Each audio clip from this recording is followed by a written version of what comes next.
Dilanjutkan untuk pihak terkait, Yang mulia, dipersilahkan. izin yang mulia, pemohon belum dapat salinan jawaban. Nanti segera Oh diberikan. ya, baik. Ya, ini juga kami sambil menyimak juga Pak Heru.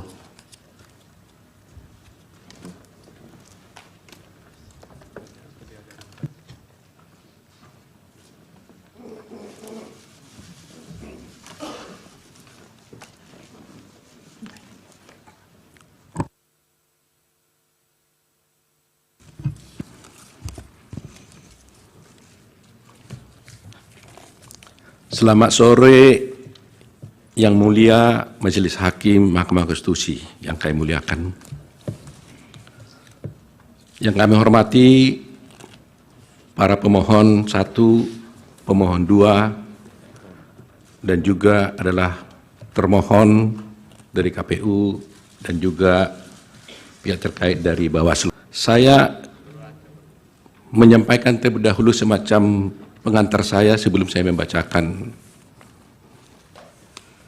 jawaban atau tanggapan kami yang ada di sini sebagai berikut. Yang Mulia Mahkamah Konstitusi dan hadirin sekalian yang saya muliakan, kita sudah mendengar permohonan paslon nomor 1 dan nomor 3 dalam persidangan ini. Apa yang disampaikan dalam permohonan tersebut, kita tahu penuh narasi-narasi dan asumsi-asumsi yang sedemikian rupa, yang terkesan untuk menggiring opini, seakan-akan kekalahan dari para pemohon adalah karena adanya kecurangan pemilu. Narasi-narasi yang dikembangkan dan yang dibangun seakan-akan rakyat memilih Prabowo Gibran adalah karena kecurangan dan karena adanya bansos. Terus terang, hal ini sangat menyakitkan dan melukai hati masyarakat Indonesia dan menafikan hak mayoritas rakyat Indonesia untuk menentukan pilihannya dengan bebas. Karena rakyat Indonesia memilih Prabowo Gibran sebagai presiden karena mereka mencintai dan menginginkan Prabowo Gibran sebagai presiden dan wakil presiden Republik Indonesia. Pilihan tersebut dilakukan oleh rakyat Indonesia berdasarkan hati nuraninya. Jadi, kalau dituduhkan dan rakyat dituduh memilih karena adanya bansos, karena adanya kecurangan, itu melukai hati rakyat mayoritas Indonesia yang memilih Prabowo Gibran sebagai presiden dan wakil presiden yang mereka cintai. Yang kedua, pemilu kali ini adalah pemilu yang paling damai dan tentu paling baik, bukan paling buruk seperti yang disampaikan oleh para pemohon. Kalau pemohon dalam permohonannya menyampaikan narasi-narasi yang bersifat asumsi dan tuduhan-tuduhan kecurangan, maka kami, kuasa hukum Prabowo Gibran, tidak akan terpancing dan tidak akan terpengaruh dengan narasi-narasi dan diksi-diksi kecurangan yang dituduhkan. Tetapi kami akan tetap berpegang teguh kepada prinsip-prinsip kejujuran, profesionalisme, sehingga kami akan memberikan analisa juridis untuk membantah dalil-dalil pemohon, dan kami akan membantah dalil-dalil pemohon tersebut tidak dengan narasi-narasi yang asumsi dan asumsi-asumsi, tidak akan menggiring opini. Kami akan sampaikan secara jelas dengan argumentasi hukum disertai dengan bukti-bukti yang ada. Ketiga, bahwa kita tahu perkara ini seharusnya tidak diajukan ke MK, melainkan ke Bawaslu, karena isi permohonan tidak sesuai dengan ketentuan Undang-Undang khususnya pasal 475 Undang-Undang Pemilu, sehingga dapatlah dikatakan permohonan pemohon tersebut adalah salah kamar. Demikian juga petitum pemohon juga tidak sesuai dengan hukum acara yang berlaku di Mahkamah Konstitusi. Karena kita lihat petitum pemohon telah menyasar kemana-mana. Sehingga terkesan permohonan tersebut, petitum tersebut seperti petitum sapu jagat.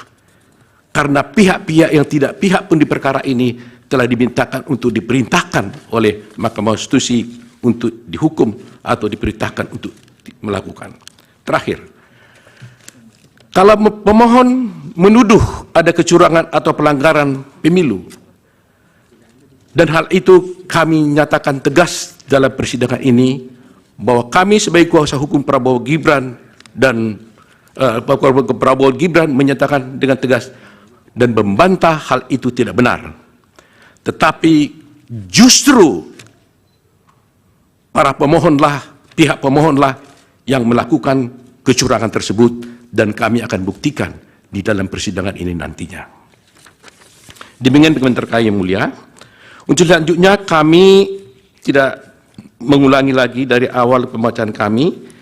Kami hanya mengatakan bahwa kami bertindak atas nama Prabowo Subianto dalam perkara ini, yaitu dalam di mana telah kami sampaikan terang pihak terkait dalam perkara nomor 1 PHPU Pres 22 Romawi / 24, dan kami lanjut langsung ke halaman 6. Yang mulia,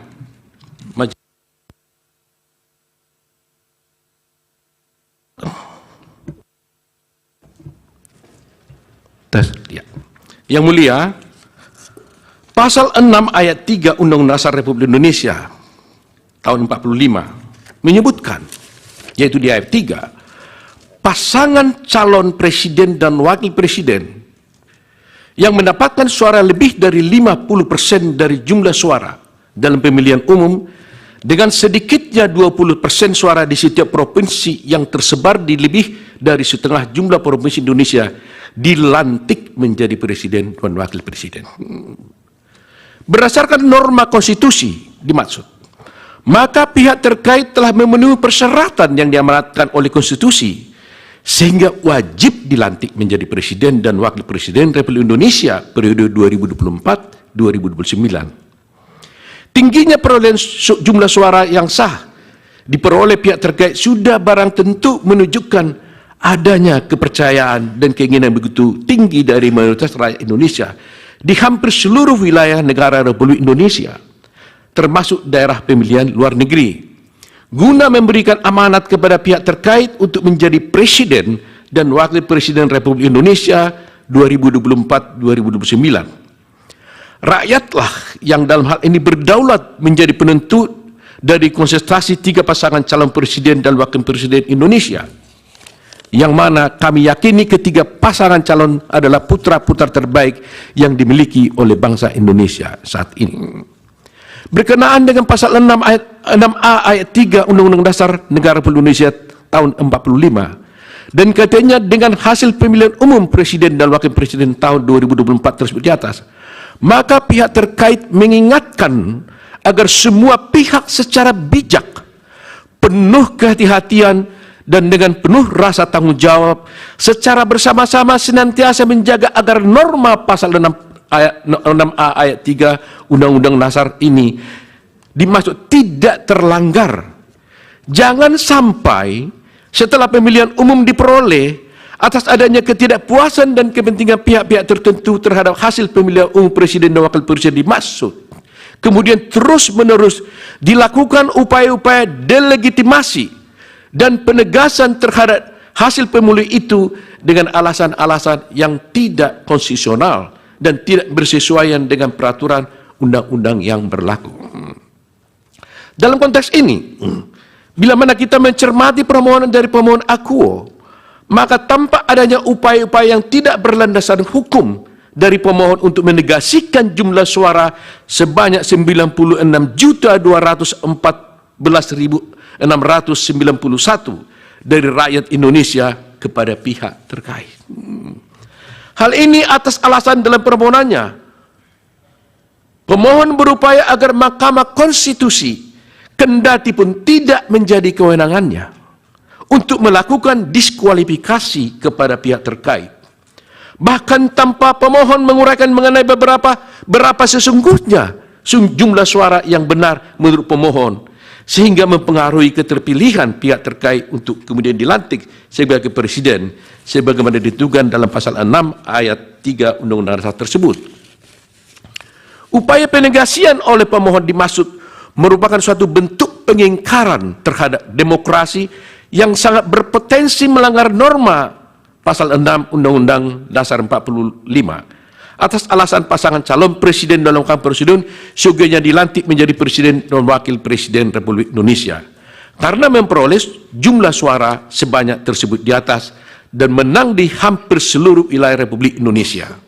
Kemudian dipaksakan oleh pemohon tanpa disertai dengan basis data dan angka sehubungan dengan jumlah suara sah menurut dalil pemohon sebagaimana diatur oleh peraturan perundang-undangan. Bila mana kemudian didalilkan oleh pemohon bahwasanya diskualifikasi menjadi relevan karena isu pencalonan wakil presiden yakni Bapak Gibran Raka Buming Raka, tentulah dia tidak relevan.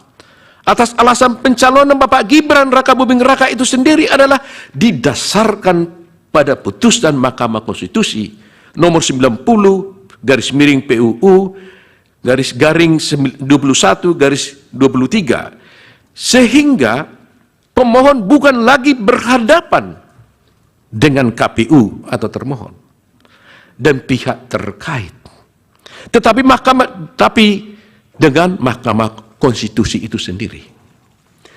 Lebih-lebih pada kenyataannya, pemohon dan pasangan calon presiden dan wakil presiden juga ikut dalam kontestasi pemilihan presiden dan wakil presiden bersama-sama dengan Bapak Gibran selaku calon wakil presiden nomor 3. Namun setelah ditetapkan kalah oleh KPU dengan 1 putaran, malah pemohon meminta kepada Mahkamah Konstitusi untuk mendiskualifikasi pihak terkait, ya atau tidak-tidaknya Bapak Gibran Raka Buming Raka. Ini suatu sikap inkonsistensi yang nyata dan sebenarnya dari pemohon.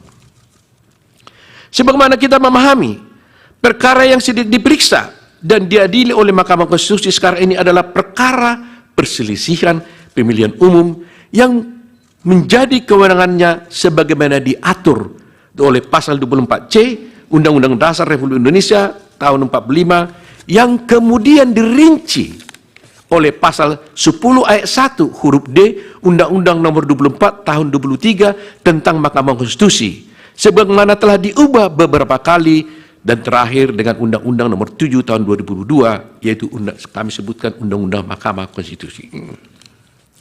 Dan kemudian telah diejawantahkan pula pada berbagai peraturan perundangan lainnya yang berlaku.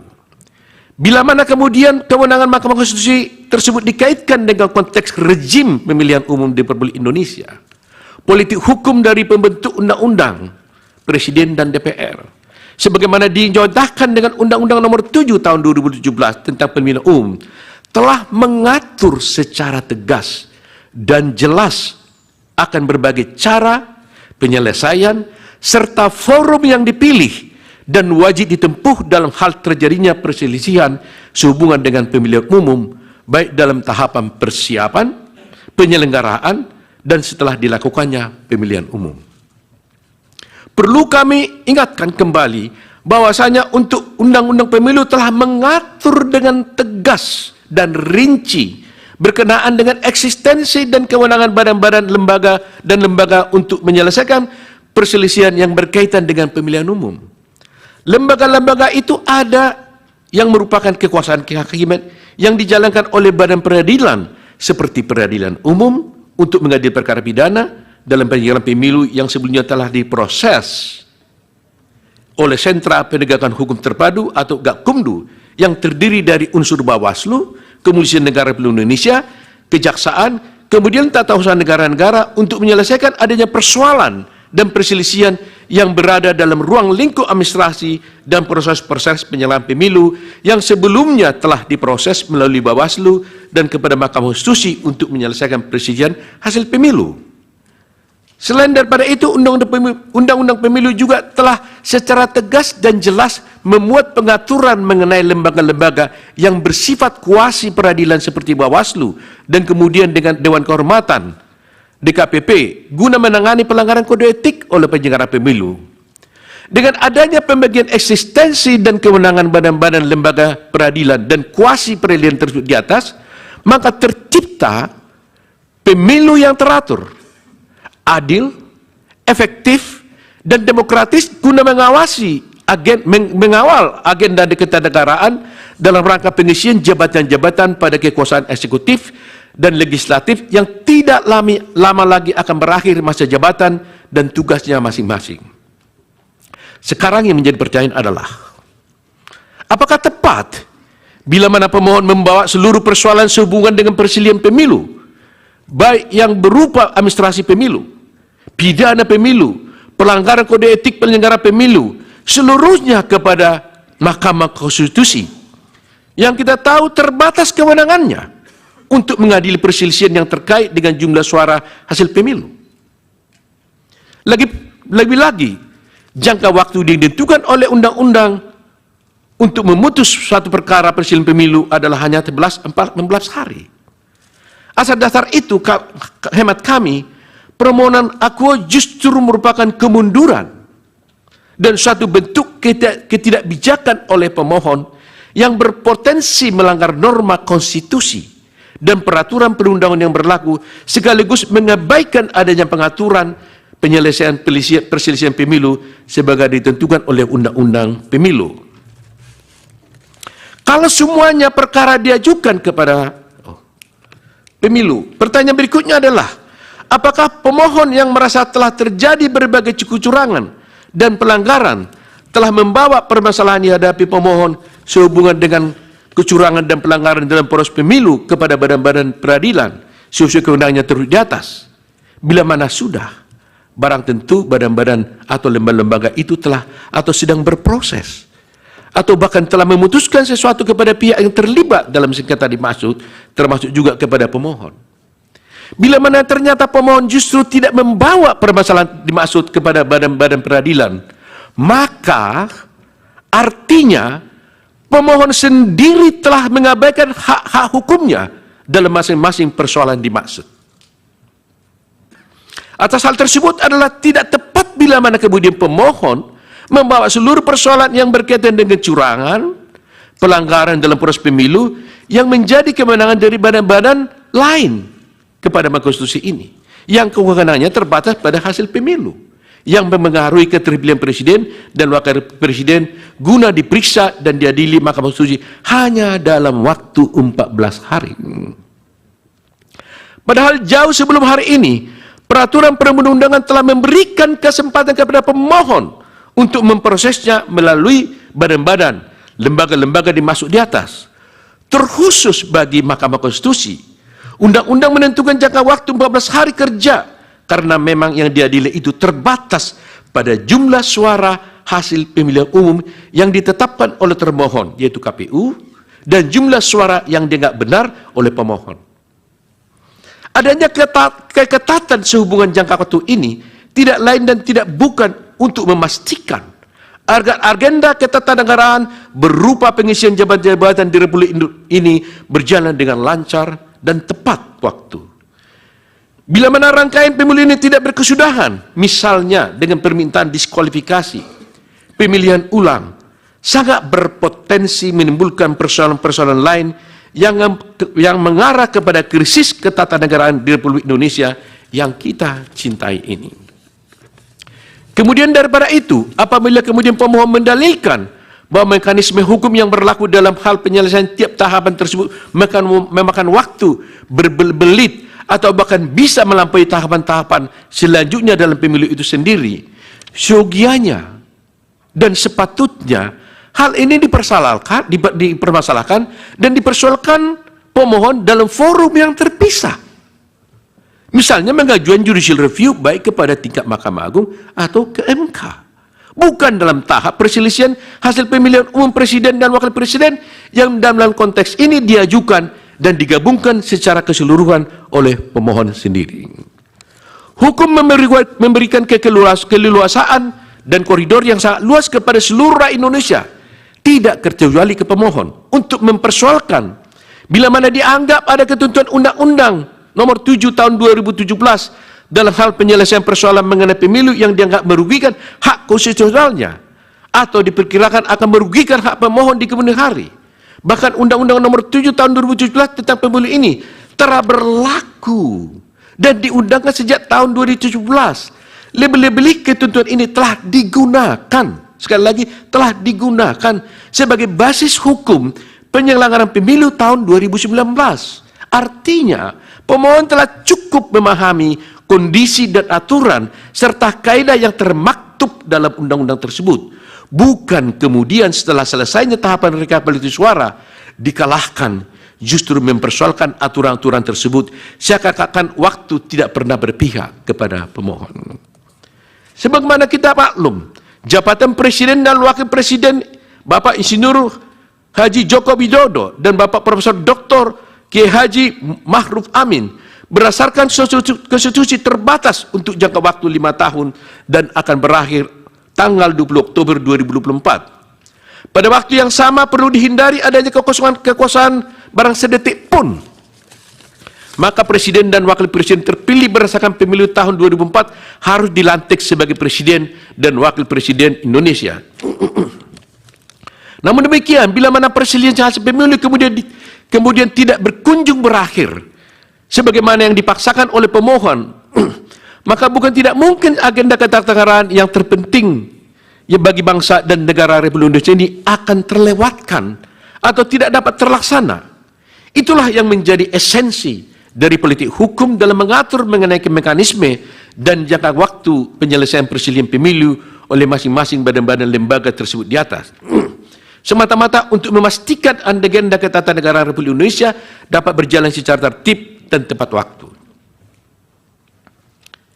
Bila mana tahapan pemilu akuo diulang sebagaimana dikehendaki oleh pemohon, maka pemilu ulang yang demikian itu tidak pula ada landasan hukumnya, baik dalam Undang-Undang Dasar 45 maupun dalam Undang-Undang Pemilu.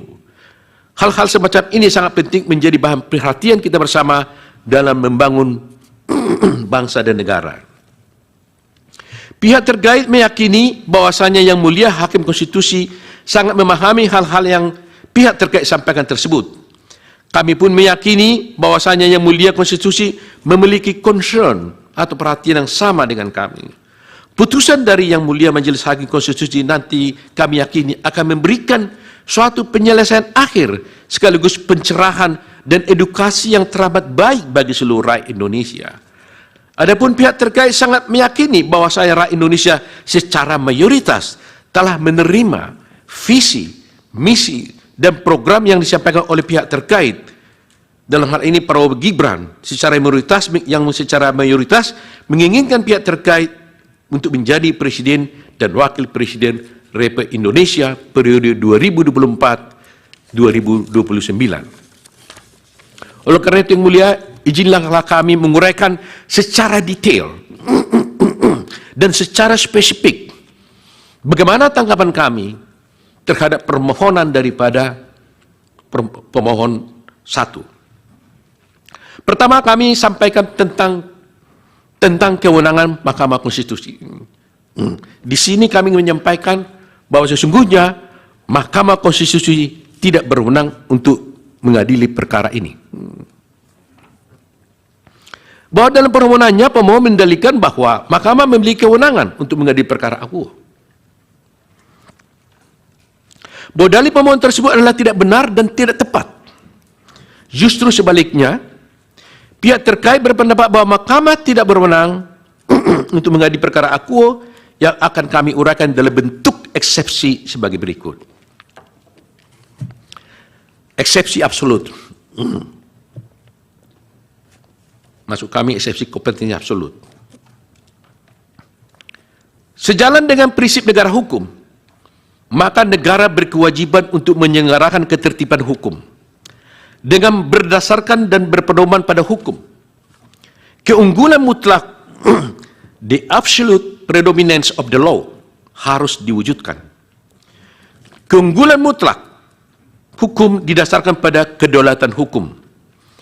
Kedaulatan hukum merupakan dasar fundamental konsep negara hukum. Dengan kata lain, konsep negara hukum berakar dari paham kedaulatan hukum yang pada hakikatnya berprinsip bahwa kekuasaan tertinggi di dalam suatu negara adalah berdasarkan atas hukum. Dikaitkan dengan permohonan pemohon, yakni pasangan calon presiden dan wakil presiden. Ini kasus Anies Rashid Baswedan dan Muhaimin Iskandar. Maka kedaulatan hukum menunjuk pada aturan perundang-undangan, yakni Undang-Undang Nomor 7 Tahun 2017 tentang penetapan yang terakhir diubah dengan Undang-Undang Nomor 7 dan tidak saya bacakan lagi. Ditinjau dari aksiologi hukum konstitusi, sebagaimana dimasukkan dalam pasal 28D ayat 1 Undang-Undang Dasar 45 yang menyebutkan kepastian hukum yang adil, maka kepastian hukum dan keadilan merupakan satu kesatuan. Kepastian hukum yang menunjuk pada aspek prosedural harus dipatuhi dan ditaati. Kami ingin mengulangi perasa ini. Kepastian hukum yang menunjuk pada aspek prosedural harus dipatuhi dan ditaati.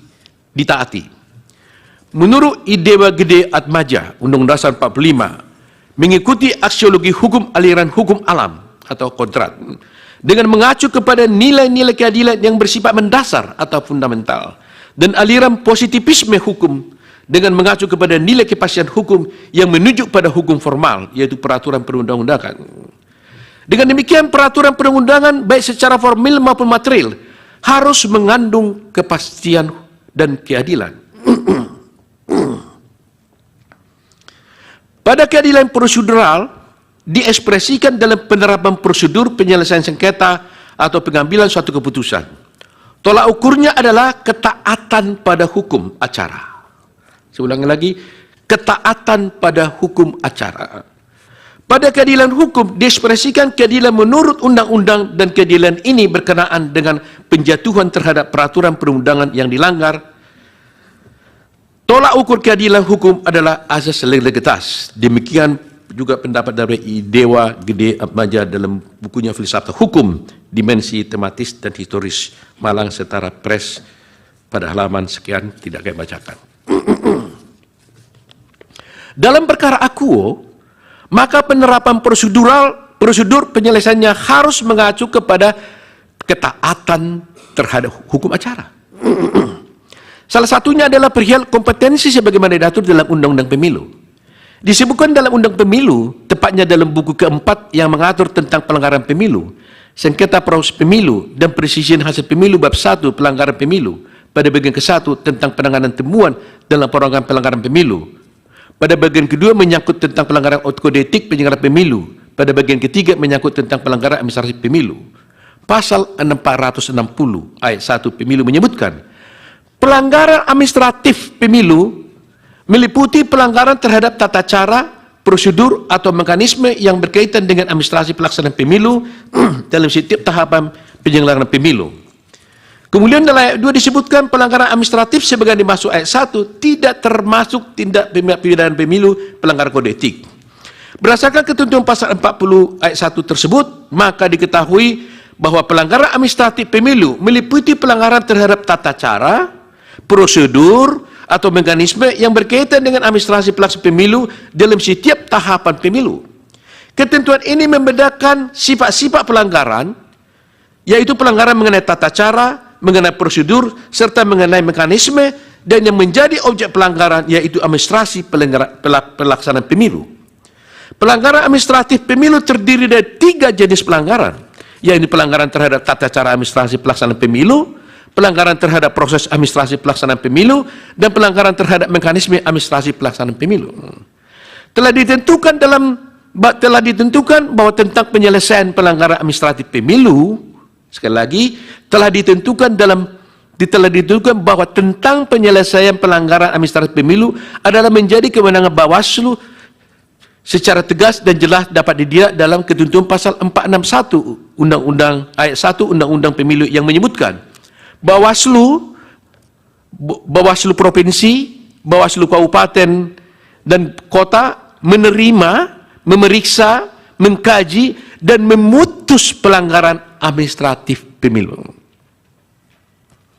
Menyangka putusan Bawaslu tentang penyelesaian pelanggaran administratif pemilu telah pula ditentukan secara limitatif sebagaimana ditentukan pasal 61 ayat 6 Undang-Undang Pemilu yang menyebutkan bahwa putusan Bawaslu Provinsi, Bawaslu Kabupaten Kota untuk penyelesaian pelanggaran administratif pemilu berupa perbaikan administrasi tata cara dan selanjutnya teguran tertulis, tidak diikutkan dalam tahapan tertentu dalam pelanggaran pemilu, sanksi administratif lainnya sesuai dengan ketentuan dalam undang-undang ini.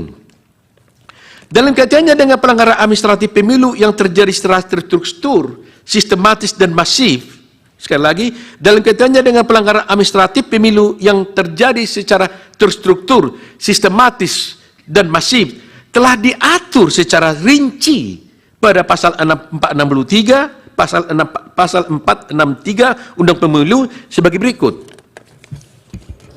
Dianggap dibacakan itu. Tunggu dibacakan. Mengacu pada ketentuan pasal 463 Pemilu, maka kewenangan tentang penyelesaian pelanggaran administratif pemilu yang terjadi secara terstruktur, sistematis dan masif adalah mutlak menjadi kewenangan Bawaslu. Di sini terlihat adanya kompetensi absolut penyelesaian perkara administratif pemilu yang terjadi secara struktur, sistematis dan masif hanya oleh Bawaslu. Perihal kompetensi absolut menunjuk pada kewenangan atau kekuasaan mengadili perkara berdasarkan pembagian wewenang atau pembebanan tugas, attribution of authority. Menyangkut tentang pelanggaran administratif pemilu yang terjadi secara struktur sistematis, penjelasan 286 ayat 3 Pemilu menyatakan, kami tidak bacakan. Tindakan pelanggaran secara terstruktur dan masif adalah perbuatan melawan hukum yang sungguh-sungguh terjadi. Onrecht in actu. Di sini selalu ada keterhubungan antara tindakan terstruktur dengan sistematis di satu sisi. Di sisi lain terjalin hubungan kausalitas antara tindakan terstruktur dan sistematis dengan terjadinya akibat yang bersifat tersebut, yang bersifat masif tersebut. Keberlakuan secara masif adalah sebagai akibat atau resultan dari terstruktur dan sistematisnya pelanggaran administrasi pemilu. Hal ini sejalan dengan penjelasan pasal 286 ayat 3 Pemilu yang menyebutkan pelanggaran masif adalah dampak pelanggaran yang sangat luas pengaruhnya terhadap hasil pemilu, bukan hanya sebagian. Putusan terhadap pelanggaran administrasi pemilu yang terjadi secara terstruktur, sistematis dan masif ditindaklanjuti oleh keputusan KPU. Dapat berupa sanksi administratif, pembatalan calon anggota DPR, DPRD, dan calon para presiden dan wakil presiden. Dengan demikian, putusan Bawaslu tentang pelanggaran administratif pemilu yang terjadi terstruktur, sistematis, dan masif harus ada terlebih dahulu. Dan harus pula ada keputusan KPU tentang sanksi administratif berupa pembatalan terhadap calon anggota DPR, DPD, DPRD Provinsi, DPRD Kabupaten, Kota, dan pasangan calon presiden dan wakil presiden. Pada perkara akuo yang dimohonkan oleh pemohon, terlihat pemohon memasukkan permasalahan yang bukan menjadi ranah kewenangan Mahkamah Konstitusi. Hal ini dapat dilihat dalam pokok permohonan sebagaimana tertuang dalam huruf B yang didalilkan oleh pemohon sebagai berikut. Kami bacakan, di mana kesemuanya hal tersebut di atas adalah bukan ranah kewenangan Mahkamah Konstitusi.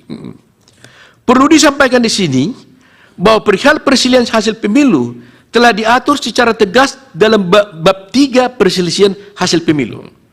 Pasal 473 Undang-Undang Pemilu, pasal 473 ayat 3 Undang Pemilu menyatakan, perselisihan penetapan perolehan suara hasil pemilu presiden dan wakil presiden secara nasional meliputi perselisihan penetapan perolehan suara yang dapat mempengaruhi penetapan hasil pemilu presiden dan wakil presiden. Pasal 475 ayat 1 dan 2 dianggap dibacakan, tidak dibacakan. Frasa hanya, sekali lagi, frasa hanya terhadap hasil penghitungan suara bermakna pembatasan dan bersifat tetap. Tidak ada peluang untuk memperluas kewenangan Mahkamah Konstitusi, termasuk selain dari perhitungan suara. Secara argumentum a contrario, maka selain perhitungan suara adalah bukan menjadi kewenangan Mahkamah Konstitusi. Menjadi jelas bahwa kewenangan Mahkamah Konstitusi hanya terhadap hasil perhitungan suara dengan pendekatan kuantitatif. Mahkamah Konstitusi tidak berwenang mengadili pelanggaran administratif secara struktur, sistematis, dan masif yang notabene pendekatannya adalah kualitatif, sesuai dengan sifatnya pendekatan kualitatif dan kuantitatif adalah dua hal yang berbeda. Dalam kaitannya dengan perkara akuo, pihak pemohon telah mempersamakan antara pelanggaran secara terstruktur, sistematis, dan masif dengan hasil perhitungan suara kuantitatif. Perlu disampaikan bahwa keadilan tidak absolut tentang adanya persamaan dan penyeragaman atas suatu hak. Dengan kata lain, keadilan juga menunjuk pada ketidaksamaan hak. Terwujudnya suatu keadilan apabila beberapa orang diperlakukan sama dan beberapa orang tidak diperlakukan sama. Demikian itu menunjuk pada mempersamakan hal yang sama dan membedakan hal yang tidak sama. Pada praktiknya, keadilan memang didasarkan pada kesemerataan, namun juga didasarkan atas kebutuhan atau kualifikasi. Implementasi keadilan yang didasarkan pada kebutuhan atau kualifikasi tentu tidak dapat disamaratakan. Dengan kata lain, keadilan sangat ditentukan oleh tujuannya. Kondisi demikian menunjukkan bahwa keadilan menunjuk pada suatu kondisi tertentu. Profesor Bagirmanan juga menyampaikan ungkapan yang sedemikian populer, menyamakan sesuatu yang tidak sama, sama tidak adilnya dengan membedakan yang sama. Melakukan pembedaan dalam suatu keadaan atau peristiwa tertentu justru merupakan cara mewujudkan keadilan atau mewujudkan suatu manfaat. Mengenai hak persamaan di hadapan hukum, selain kemungkinan pembatasan, juga harus dimungkinkan pengaturan dan penerapan yang berbeda. Demikian pendapat Bagirmanan. Demikian juga Marzuki mengatakan, ketidakadilan bukan hanya membedakan dua hal yang sama, tetapi juga menyamakan dua hal yang berbeda. Hal ini terdapat dalam putusan Mahkamah Konstitusi nomor 1 PUU garing 10/2012 halaman 84. Pak Utuh, berkaitan dengan yang eksepsi, kemudian tingkat waktu pengajuan dan kedudukan umum, apa bisa dilewatkan, dianggap dibacakan, bisa langsung ke pokok permohonan? Atau masih tetap mau dibacakan? Sedikit saja mungkin yang mulia. Ya, nanti langsung ke habis itu pokoknya. langsung nanti langsung ke 36 bisa dalam pokok permohonan. Dalam pokok perkara itu. Tentang kedudukan hukum, tentang penetapan perolehan hasil suara. Ada lagi satu eksepsi formilnya mungkin. Silakan. Ya. Kalau begitu kami langsung saja kepada eksepsi yang saya simpulkan dulu dengan eksepsi absolut yang mulia.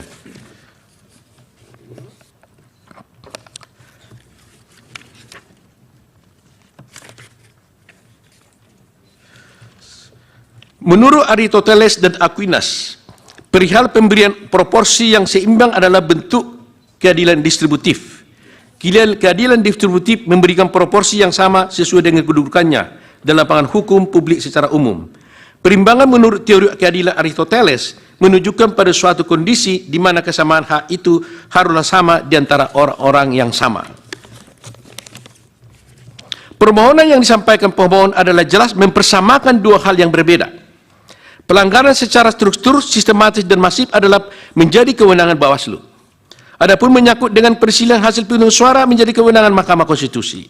Dapat dikatakan bahwa penyamaan tersebut adalah ketidakbenaran dan sekaligus ketidakadilan. Penyamaan tersebut juga termasuk tidak menempatkan sesuatu sesuai dengan tempatnya. Berdasarkan hal uraian tersebut, oleh karena yang dipersoalkan pemohon dalam permohonannya adalah mengenai hal-hal di luar dari perhitungan suara, maka permohonan pemohon bukan menjadi kewenangan dari Mahkamah Konstitusi. Mengenai kedudukan pemohon juga kami lewatkan, karena intinya kami hanya menyatakan itu bahwa pemohon tidak punya kedudukan hukum dalam mengajukan gugatan ini. Tentang tengah waktu pengajuan pemohon juga, karena memang permohonan ini diajukan kepada salah kamar, maka kami di dalam tengah waktu juga mengatakan berarti bahwa tengah waktu di atas undang-undang tidak termaktub dan tidak terpenuhi dalam permohonan ini. Kemudian permohonan kami langsungkan kepada permohonan tentang eksepsi cacat formil.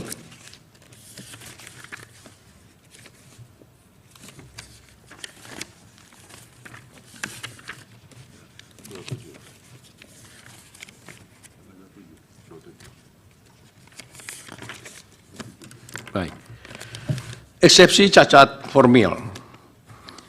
Eksepsi ini kami ajukan karena tidak sesuai dengan peraturan undang-undang. Kami tidak bacakan lagi pasal 45, undang-undang 45, undang-undang pemilu dan sebagainya.